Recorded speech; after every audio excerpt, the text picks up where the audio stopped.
1811 4000। यही consumer helpline. जागो ग्राहक जागो।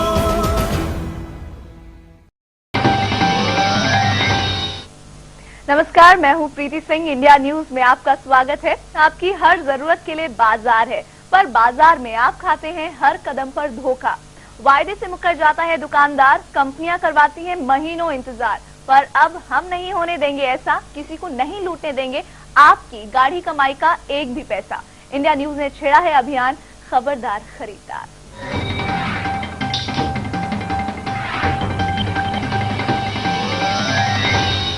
सबसे पहले हम आपको मिलवाते हैं अपने खास मेहमान कंज्यूमर गुरु श्री राम खन्ना जी से, जो करेंगे आपकी मुश्किलें आसान। खन्ना जी, आपका बहुत बहुत स्वागत है। नमस्कार। जेब तुम्हारी माल हमारा। जी हाँ, बड़ी कंपनियों का यही मंत्र है जिसके सहारे वे अपनी तिजोरी भरते हैं। हम आपको सबसे पहले दिखाते हैं कि ग्राहकों की जेब ढीली करने के लिए ये कंपनियां कैसे कैसे तरीके आजमाती हैं। पूरे परिवार के साथ गाड़ी में घूमने का मजा ही कुछ और है, और अगर वो गाड़ी अपनी और नई नकल हो तो फिर कहना ही क्या।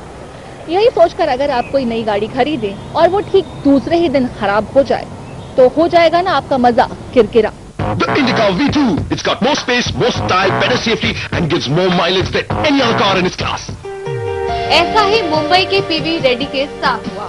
अपने लिए उन्होंने बहुत सोच समझकर देश की पुरानी और सबसे भरोसेमंद टाटा मोटर्स की इंडिका कार खरीदी, लेकिन अगले दिन ही उनकी गाड़ी खराब हो गई। कंपनी ने पीवी रेड्डी को गाड़ी बदल कर देने से साफ इनकार कर दिया। उपभोक्ता फोरम ने टाटा कंपनी को दोषी मानते हुए उस पर जुर्माना लगाया, लेकिन ये फैसला टाटा को रास नहीं आया। टाटा कंपनी इस फैसले के खिलाफ सुप्रीम कोर्ट पहुंची, लेकिन सुप्रीम कोर्ट ने भी टाटा की किसी दलील को तवज्जो नहीं दिया और न्यायमूर्ति BN अग्रवाल और GS सिंघवी की खंडपीठ ने टाटा को 1 लाख और नई वारंटी के साथ इंडिका कार पीवी रेड्डी को देने का आदेश दिया। ग्राहकों को नैनो का सपना दिखाने वाली टाटा मोटर्स का ये रवैया भला किसे रास आएगा। अगर ग्राहकों को चूना लगाने का सिलसिला यूं ही जारी रहा तो वो दिन दूर नहीं जब मोर कार पर कार का उसका नारा मोर कार नो कार में तब्दील हो जाएगा, और वो वक्त भी आएगा जब लोग टाटा को टाटा कहने लगेंगे। प्रीति पांडे, इंडिया न्यूज, दिल्ली। सब कुछ हो पर एक अच्छा सा टीवी नहीं हो तो अपना घर भी बेगाना लगता है। इस बेगानेपन को दूर करने के लिए बाजार में एक नहीं अनेक मॉडल्स की टीवी मौजूद है। मनपसंद ब्रांड की कोई भी टीवी आप खरीद सकते हैं। बेंगलोर के विपिन कुमार ने भी पसंदीदा ब्रांड फिलिप्स का टीवी सेट खरीदा, लेकिन पूरा दाम लेने के बावजूद विपिन को खराब सामान थमा दिया गया। विपिन ने काफी भागदौड़ की, पर फिलिप्स ने टीवी बदलने से इनकार कर दिया। उपभोक्ता फोरम ने ग्राहक को खराब टीवी देने और फिर उसे परेशान करने की सजा फिलिप्स को दी। फिलिप्स को 25,000 रुपए हर्जाना देना पड़ा। फिलिप्स जैसी बड़ी और पुरानी कंपनियां बात तो चीजों को अच्छा बनाने की करती हैं, लेकिन ग्राहकों को खराब सामान थमाने से भी नहीं चूकती। लेकिन हम और आप चाहें तो ग्राहकों को सताने वाली फिलिप्स जैसी कंपनियों को अच्छा बनने पर मजबूर कर सकते हैं। अवनीश ओझा, इंडिया न्यूज, दिल्ली। आप पेट दर्द की शिकायत के बाद डॉक्टर के पास जाएं और आपको दवाई थमा दी जाए सिर दर्द की, आपका मर्ज तो बिगड़ ही जाए और साथ ही आपको लड़नी पड़े कानूनी लड़ाई भी। दिल्ली में कई ऐसे नर्सिंग होम और डॉक्टर्स हैं जिनके पास जाने के बाद मरीज यही सोचता है कि आए तो थे हरिभजन को और ओटन लगे कपाट। पेट दर्द की शिकायत लेकर रामकली जब दिल्ली के हांडा नर्सिंग होम में पहुंची तो डॉक्टर्स ने रामकली का ताबड़तोड़ 2 ऑपरेशन कर डाला, लेकिन रामकली की पेट का दर्द ठीक नहीं हुआ। जब रामकली एम्स पहुंची तो पता चला कि उसकी किडनी ने काम करना बंद कर दिया है। हांडा नर्सिंग होम की इस कारगुजारी के खिलाफ रामकली उपभोक्ता फोरम के दरवाजे पहुंची। फोरम ने रामकली की शिकायत को सही मानते हुए हांडा नर्सिंग होम पर 7 लाख का हर्जाना ठोका। हेल्दी लाइफ तो हर कोई जीना चाहता है और सभी चाहते हैं कि जल्द से जल्द बीमारियों से छुटकारा मिल जाए, और इसी का फायदा उठाते हैं हांडा जैसे नर्सिंग होम और आप फंस जाते हैं इनके चक्कर में। Vijayalakshmi, India news, Delhi. एक ऐसे सुरक्षा चक्र की दरकार हर किसी को होती है जिसके घेरे में उसका हर कीमती सामान रहे। बीमा कंपनियों का कारोबार भी इसी सुरक्षा चक्र को मजबूत बनाने का होता है, पर जब ये सुरक्षा चक्र टूटता है तो बीमा कंपनियां भी साथ छोड़ जाती है। The future is now. Move into the present with Smart Economy New India Assurance. Delhi के प्रदीप नागी के साथ the new India insurance company ने वही किया जिसकी उम्मीद किसी पॉलिसी खरीदने वाले को नहीं होगी। प्रदीप नागी की कार चोरी हो गई। नागी ने इसकी रिपोर्ट तुरंत पुलिस थाने में दर्ज करा दी, लेकिन इंश्योरेंस का क्लेम उन्होंने 5 महीने बाद किया। The new India insurance company को मानो इसी बात का इंतजार था। उसने क्लेम का भुगतान करने से ये कहकर मना कर दिया कि क्लेम करने में इतना वक्त क्यों गंवाया। प्रदीप नागी मामले को लेकर उपभोक्ता फोरम पहुंचे। दिल्ली राज्य उपभोक्ता फोरम ने प्रदीप नागी के हक में अपना फैसला सुनाया। उसने the new India insurance company को 5.5 लाख का हर्जाना देने का आदेश दिया। दी न्यू इंडिया इंश्योरेंस जैसी बीमा कंपनियां इतनी स्मार्ट हैं कि ग्राहक से जरा सी भूल हुई नहीं कि उसे चूना लगाने से चूकती नहीं। लेकिन प्रदीप नागी ने दी न्यू इंडिया इंश्योरेंस कंपनी को जो सबक सिखाया वही तो है the art of being smart. Pankaj Sharma, India news, Delhi. मैं ICICI बैंक से बोल रही हूँ। क्या आप लोन लेना चाहते हैं? लोन सिर्फ 2 दिन में मिल जाएगा, वो भी बिना किसी परेशानी या भाग दौड़ के। इस तरह के न जाने कितने कॉल्स आपके मोबाइल पर आए होंगे। अच्छा लगता है जब कोई हम में विश्वास जगाता है। ICICI बैंक, हम है ना। ऐसे ही एक कॉल के चक्कर में पड़कर दिल्ली के महावीर सिंह ने ICICI बैंक से 3 लाख का कर्ज लेकर कार खरीदी। एक दिन उनकी कार अचानक गायब हो गई। काफी भाग दौड़ के बाद पता चला कि उनकी कार कोई चोर नहीं बल्कि ICICI बैंक के लोग ले गए हैं। 60 में से लगातार 44 EMI का भुगतान करने के बाद बैंक का रवैया इतना खराब होगा, महावीर सिंह को इसकी उम्मीद नहीं थी। उन्होंने पहले 1,70,000 पेमेंट देकर बैंक से अपनी कार वापस ले आए और उसके बाद उन्होंने सीधा उपभोक्ता फोरम का रुख किया। फोरम ने ICICI बैंक को 53,000 ब्याज के साथ पेमेंट करने का आदेश दिया। जब कोई विश्वास जगाता है तो अच्छा लगता है, लेकिन जब ICICI जैसे बैंक ग्राहकों का भरोसा तोड़े तो उनके लिए उपभोक्ता फोरम है ना। Rita Bakshi, Delhi, India news. बाजार और उपभोक्ता यानी दिया और तूफान। आपने देखा कि दिया और तूफान की इस लड़ाई में जीत दिए की हुई और हमारे साथ इस पूरी बातचीत पर चर्चा के लिए खन्ना साहब मौजूद हैं। खन्ना जी, तमाम आपने रिपोर्ट्स देखी जो हमारे सजग उपभोक्ता हैं उनकी। सबसे पहले हम आपसे डिस्कशन करना चाहेंगे उस खबर का जिसमें कहते हैं कि आप जब भी किसी डॉक्टर के पास जाते हैं तो वो आपके लिए भगवान का रूप होता है और वो भगवान अगर आपको दूसरी बीमारी का इलाज कर दे और आपके अंदर जो बीमारी है वो कोई और हो तो ऐसे में आदमी क्या करे? ऐसे में वो चुप नहीं बैठना चाहिए, उसको शिकायत करनी चाहिए। पहले नर्सिंग होम या हॉस्पिटल के जो चीफ हैं उनको, वो कुछ नहीं करेंगे। उसके बाद अगर कुछ नहीं करेंगे तो उपभोक्ता अदालत में आप जा सकते हैं।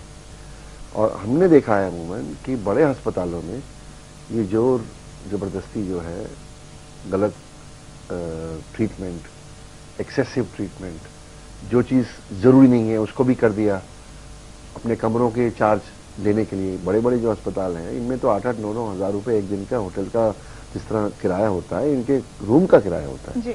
और अगर आप एक हफ्ता हो आइए तो 1 लाख से कम का बिल आपका बनेगा नहीं। इसलिए ये पूरा तंत्र है, ये पेशेंट्स को पीसने में लगा है। इसलिए हमेशा कोई ट्रीटमेंट करवाने से पहले सेकेंड ओपिनियन ले लीजिए किसी इंडिपेंडेंट डॉक्टर से जी। और तभी आप जाके कोई सर्जरी या कोई दूसरी चीज चलाइए। ये नहीं कि वो कह लीजिए अभी भर्ती हो जाओ, अभी हम कर देते हैं। वो तो जल्दी में है, उनको पैसे कमाने हैं।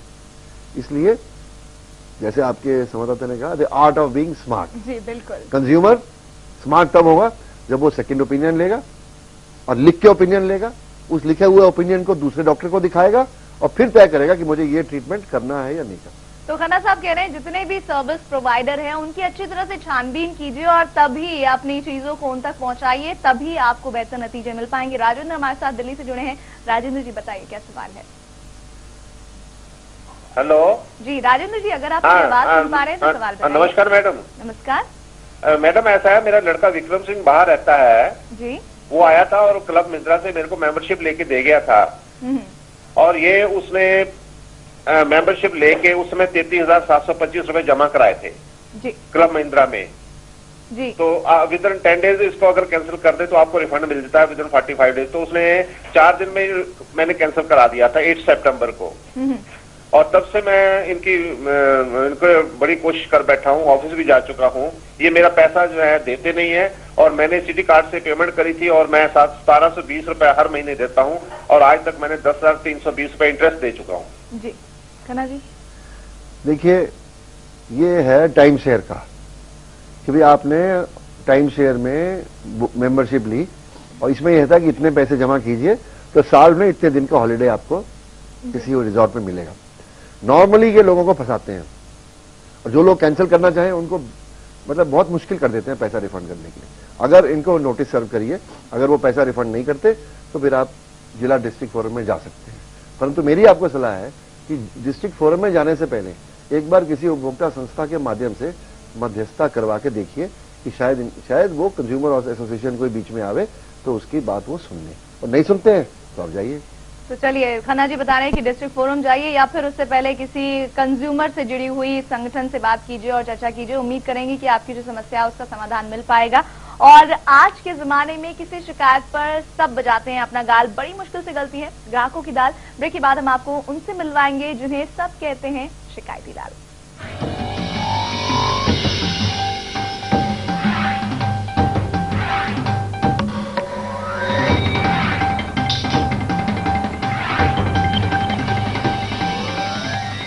खबरदार खरीदार में एक बार फिर से आप सभी का स्वागत है। आपके फोन और ईमेल हमें लगातार मिल रहे हैं, लेकिन वक्त की कमी के चलते हम आप सबकी शिकायतों को अपने प्रोग्राम में शामिल नहीं कर पाते हैं।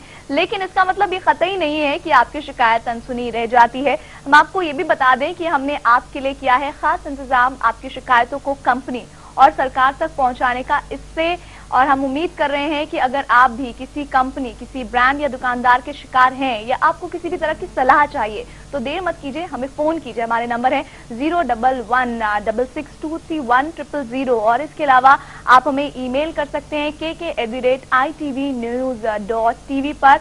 और इसके साथ ही साथ अगर आप हमें खत लिखना चाहते हैं तो जल्दी से नोट कर लीजिए। हमारा पता है खबरदार खरीदार, मीडिया हाउस 276 कैप्टन गौर मार्ग, श्रीनिवास पुरी, नई दिल्ली 110065।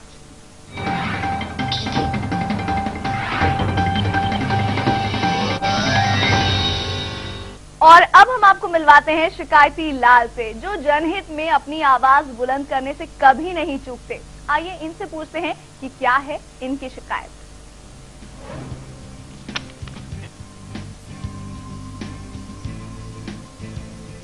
ये बैंक वाले अपने ग्राहकों को खूब परेशान करने लगे हैं। कानून तो ये है कि बैंक सभी ग्राहकों को उनके खाते का स्टेटमेंट हर तीसरे महीने मुफ्त देगा, लेकिन ग्राहकों से रुपया ऐंठने के लिए बैंक वाले 30 से 40% ग्राहकों को अकाउंट का स्टेटमेंट नहीं भेजते। और जब वो अपने खाते का स्टेटमेंट लेने बैंक जाते हैं तो डुप्लीकेट स्टेटमेंट देने के नाम पर उनसे रुपया भी लिया जाता है। मैं चाहता हूँ कि सरकार बैंकों की इस कारगुजारी पर लगाम लगाए और ग्राहकों से पैसा वसूलने वाले बैंकों के खिलाफ कड़ी कार्रवाई करे।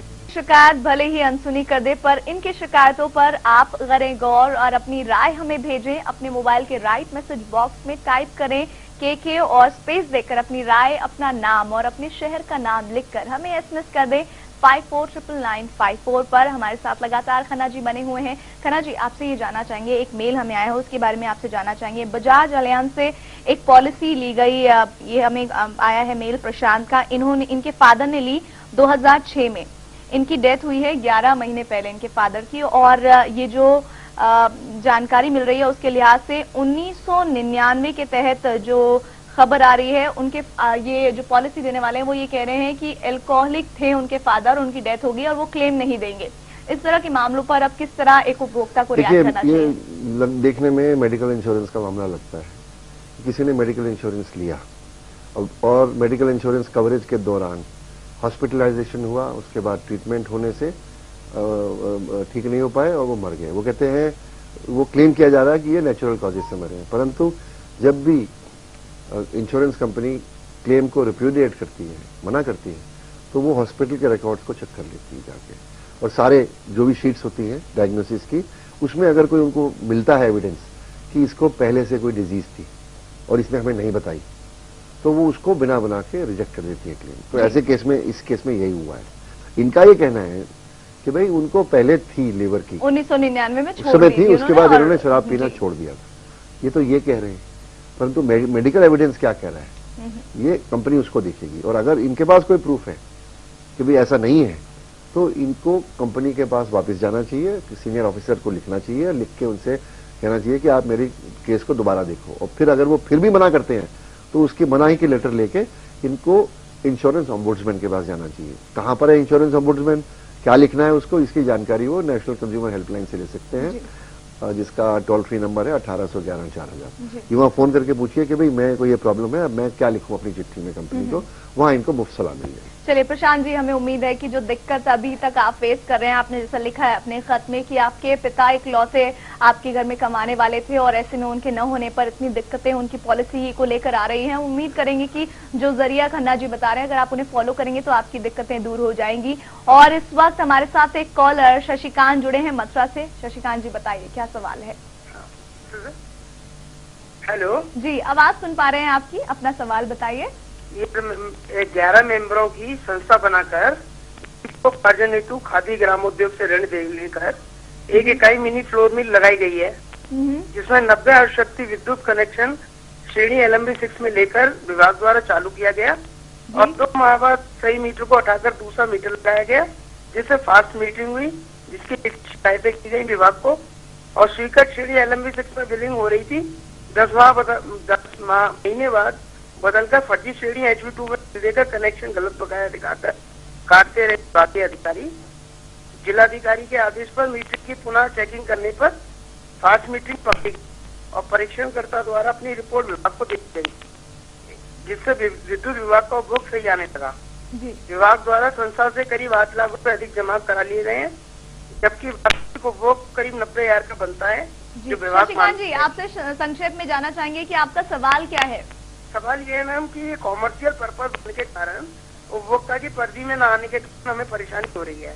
ये बता दें कि हम उपभोक्ता की श्रेणी में आते हैं अथवा नहीं। जी देखिए, क्योंकि कनेक्शन कमर्शियल था, हो सकता है ये सवाल उठे कि ये कंज्यूमर कोर्ट में एज कंज्यूमर जा सकते हैं नहीं जा सकते जी। परंतु मुझे ऐसा लगता है कि इनको थोड़ी सी इस विषय पर पूरी एडवाइस लेनी पड़ेगी, क्योंकि कुछ फैसले हैं कचहरियों के जिसमें ये कहा गया है कि क्योंकि वो बिजली बेचने के लिए नहीं खरीद रहा है, अपने इस्तेमाल के लिए खरीद रहा है, इसलिए शायद वो उपभोक्ता बन सकता है। परंतु मेरी इनको भी वही सलाह होगी कि 1811-4000 टोल फ्री नंबर पे फोन करके और पूरे डिटेल दे के और फिर उनसे सलाह मांगे कि आप बताइए कि कौन से प्रावधान में मैं कचहरी में जा सकता हूँ। पर मेरा एक और सलाह है आपको, मथुरा के रहने वाले हैं, ये यूपी में मामला पड़ता है। यूपी में कंज्यूमर कचहरियों की जो हालत है वो बहुत खस्ता है और समय बहुत लगता है, इसलिए बेटर रहेगा इनको कि जो उत्तर प्रदेश बिजली नियामक जो आयोग है उसके तहत जो कंज्यूमर डिस्प्यूट रिड्रेसल फोरम बने हैं, consumer grievance redressal forum, Mathura के ग्रीवेंसेस कौन से फोरम में सुने जाते हैं उसकी जानकारी भी लेने की कोशिश करें और शायद वहां जाने से उनको कुछ लाभ मिल सकता है, ऐसा मेरा मानना है। चलिए, हम उम्मीद करेंगे कि शशिकांत जी आप ये तरीका अपनाएं, जरूर आपको जो दिक्कत आ रही है उससे निजात मिल पाएगी। एक और कॉलर मुकुंद हमारे साथ अहमदाबाद से हैं। जी बताइए मुकुंद जी, क्या सवाल है आपका। मैम, मैं 2007 के फरवरी में जी हेलो हाँ बोलिए जी 2007 के फरवरी में मैं प्ले टीवी पे एक बिड टेस्ट में W880i सोनी इलेक्शन का मोबाइल जीता था जी। तो उसके बाद जब मैं वो मोबाइल जीता उस कॉन्टेस्ट में, तो फिर उसके 1 वीक के बाद मुझे मुंबई से पूरे उसके कागज वगैरह सब आए थे, जितने भी डॉक्यूमेंट्स आते हैं कि आप अपना सब कुछ भेजें कि आप ही वो हो, मोबाइल नंबर, मोबाइल का बिल और ये जिनके नाम पे कनेक्शन है तो वो मेरे पिताजी के नाम पे था। तो फिर उनके पास मैं उन्हें भेजा सब कुछ और उसके बाद आज तक मुझे वहां से वो मोबाइल मिला नहीं। मैं 3-4 बार अभी मतलब बहुत बार फोन भी कर चुका हूँ, तो वो बोलते हैं, मैं बिहार से हूँ, तो वो बोल रहे हैं कि अभी बिहार से मेरा सामंजस्य नहीं बैठ पा रहा, इसके लिए मैं नहीं भेज पा रहा हूँ जी। और ये पिछले 2 साल से यही बोलते हुए आ रहे हैं जी। 2 साल हो गए हैं, एक इनाम जो मिला है वो नहीं मिल पाया।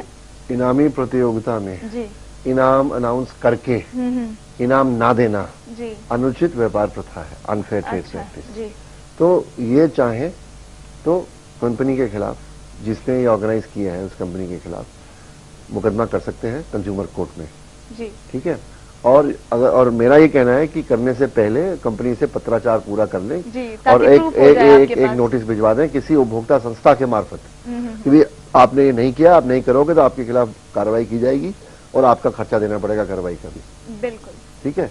और ये कई कंपनियां करती हैं कि सेल बढ़ाने के लिए आप इनामों का घोषणा कर देती हैं, लखपति बनी है, करोड़पति बनी है, गाड़ी जीती है, ये जीती है, और जब देने का टाइम आता है तो वो इधर उधर बगले झांकने लगते हैं। तो इसलिए जो उपभोक्ता इससे पीड़ित हैं उनको इसके खिलाफ कार्रवाई करनी चाहिए, परंतु कंज्यूमर कोर्ट जाने से पहले एक किसी उपभोक्ता संस्था के माध्यम से कोशिश करनी चाहिए कि भाई अगर स्कोप है तो आप फैसला कर लो, नहीं तो कचहरी में जाना ही जाना है। जी, तो चलिए मुकुंद जी, आपकी जो समस्या थी उसका समाधान खन्ना जी ने निकाल ही दिया और वो आप किसी उपभोक्ता संगठन से जुड़े हो और अपनी जो शिकायत है उनके जरिए उस पर्टिकुलर कंपनी को एक नोटिस भिजवाइए। हम उम्मीद करेंगे कि जो आपका इनाम है, आपका तोहफा जो है वो आपको मिल जाएगा। महंगाई कितनी भी हो पर जरूरत है तो खरीदारी करनी ही होगी। हम आपको बताएंगे भरोसा करने के कुछ खास नुस्खे और आपको मिलवाएंगे एक खास मेहमान से, लेकिन इस ब्रेक के बाद आप बने रहिए इंडिया न्यूज के साथ।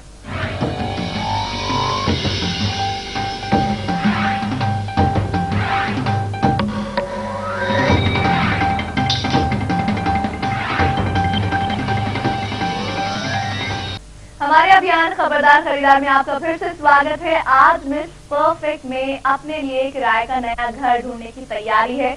आप भी बदलना चाहते हैं अपने किराए का मकान, तो गौर से सुनिए कि मिस परफेक्ट आपको क्या दे रही हैं सलाह।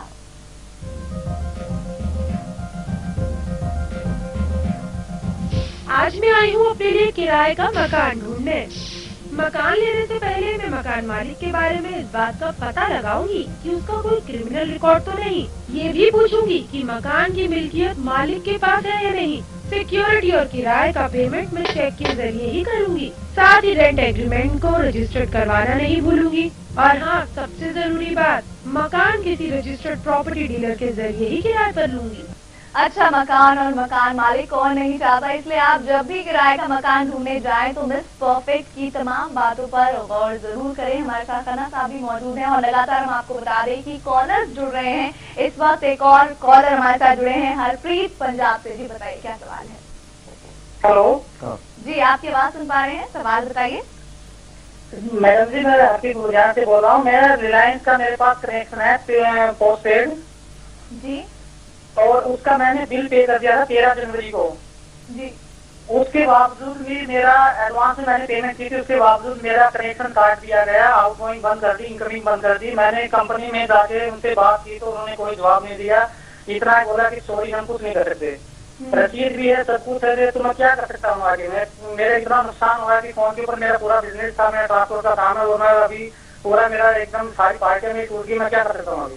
देखिए, रिलायंस के कॉल सेंटर में कॉल करके कंप्लेंट रजिस्टर करवाइए और उनको बोलिए कि मेरा कंप्लेंट नंबर दो। और अगर आपका ये नहीं होता तो फिर उनसे नोडल ऑफिसर का नंबर लीजिए और वहां रजिस्टर करवाइए, वहां से भी नंबर लीजिए। वहां से नहीं होगा तो ये अपीलेट ऑफिसर होगा रिलायंस का, और अगर वहां से भी नहीं होगा तो उनको बोलिए लिख के जवाब दो हमारे को, और उसके बेसिस पे, लिखे जवाब के बेसिस पे वो क्या कहते हैं कि क्यों नहीं करते हम, आप मुकदमा कर सकते हैं। और मुकदमा करने से पहले TRAI, telecom regulatory authority of India को उसकी चिट्ठी भेजिए, क्योंकि ये सब कंपनियों को वहां रिटर्न देनी पड़ती है कि इन्होंने कंप्लेंट सुनी, नहीं सुनी, कितनी अनसुलझी कंप्लेंट बाकी हैं और क्यों बाकी हैं। जी, तो जाहिर तौर पर हम उम्मीद करेंगे हरप्रीत जी, आप इस तरह अगर अपने जो कानूनी प्रक्रिया है, अपने हक की लड़ाई जो है उसे लड़ेंगे तो आपको जीत जरूर मिलेगी। एक मेल और हमें आया हुआ है, ये धर्मेंद्र का है। खन्ना जी, इन्होंने लिखा है कि इन्होंने मॉर्फी रिचर्ड्स मिक्सर खरीदा 2008 में और इनका जो मिक्सर है वो 2 दफे खराब हो चुका है, 2 बार रिपेयर करके इन्हें वापस कर दिया गया। अब इनका सवाल ये है कि इन्हें दोबारा से कह सकते हैं तीसरी दफे जो मिक्सर है वो दिया गया है, और ऐसे में क्या 1 साल की जो गारंटी वाला पीरियड होता है उसमें अगर दोबारा खराब होता है तो क्या नए पीस की डिमांड कर सकते हैं, और अगर करते हैं तो कैसे? देखिए, नॉर्मली कंपनीज नया पीस नहीं देती है जी। वो कहती है हम इसको रिपेयर कर देंगे और रिपेयर करके दे देंगे आपको। अगर उसकी क्वालिटी घटिया है तो वो फिर खराब हो जाएगा, आज नहीं होगा कल होगा, 1 साल बाद होगा। इसलिए जो क्या था वो the art of being smart. Art of being smart ये है कि किसी भी वस्तु को खरीदने से पहले उसकी कंपैरेटिव टेस्टिंग रिपोर्ट जो कंज्यूमर मैगजीन में छपती है उसको पढ़ लें। और मुझे जानकारी है कि जूसर मिक्सर ग्राइंडर की comparative test report consumer voice magazine में छप चुकी है। जिसमें सभी ब्रांड्स के जूसर मिक्सर ग्राइंडर जो हैं, सभी ब्रांड्स के, उनको टेस्ट किया जाता है लेबोरेटरी में और वो बताते हैं कि कौन सा परफॉर्मेंस बढ़िया है, कौन सा ब्रेकडाउन नहीं करेगा।